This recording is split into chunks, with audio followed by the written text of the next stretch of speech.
Good morning. For today's video, magluluto tayo ng pork steak dahil request ng aking bunsong anak to at panganay na anak ko. Ngayong araw pala ay linggo ng umaga. Ayan. Galing kami ni Mrs. sa palengke. Bumili kami ng kasim, pina-slice namin ng manipes at yan.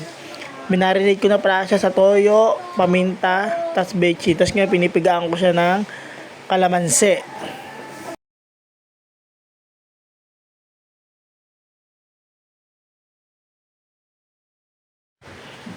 Ayan, pagtaas natin lagyan ng kalamansi at dito halu-haluin na natin yan.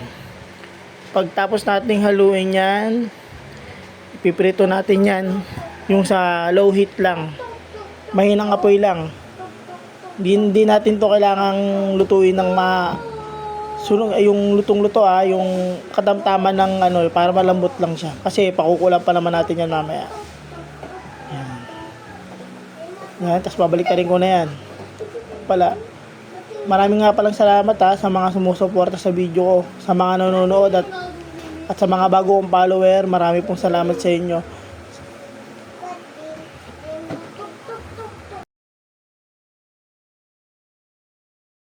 At dito tuloy lang tayo sa pagpiprito ng kasim.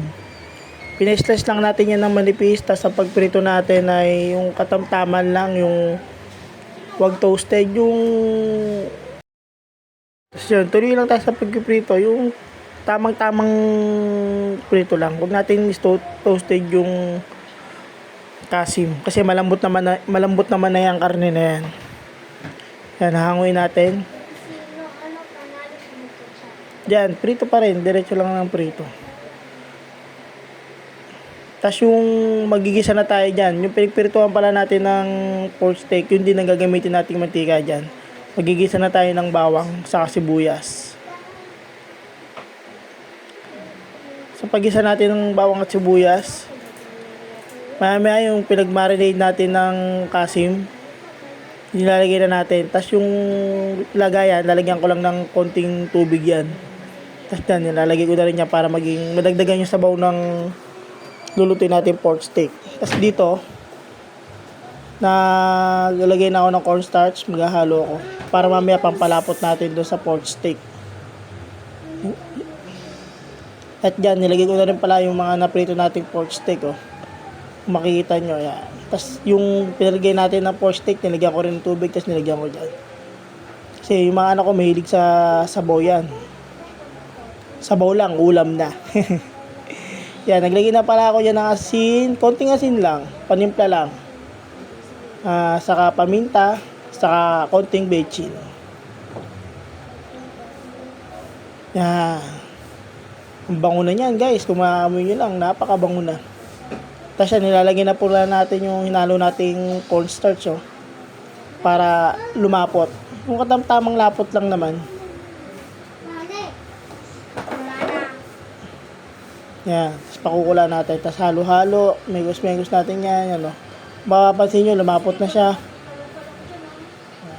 Saktong lapot lang yan. Tapos siya, naglagay na rin ako ng sibuyas na puti, pabilugang hiwa. Yan. Marami yan, dalawang malaking sibuyas na puti yan yung nilagay ko dyan. At yan, makikita nyo, napakasarap niya, no. Nakakagutom. Yan ang ulam namin ngayong linggo. Yan, sinaling ko na sa lagayan. Makikita nyo yung itsura pa lang, nakakagutom na. Nakakatakam na. O, di ba? Napakasarap. Syempre, di pwedeng magpa-first bite tayo. Yan. Kakain natin, magpa-first bite tayo. Yan. Sarap. Syempre, second bite, meron tayong second bite. Yun. At syempre, may third bite yan. Yun nga pala, maraming salamat sa mga nanonood. Palike and share po na video ko. Marami pong salamat.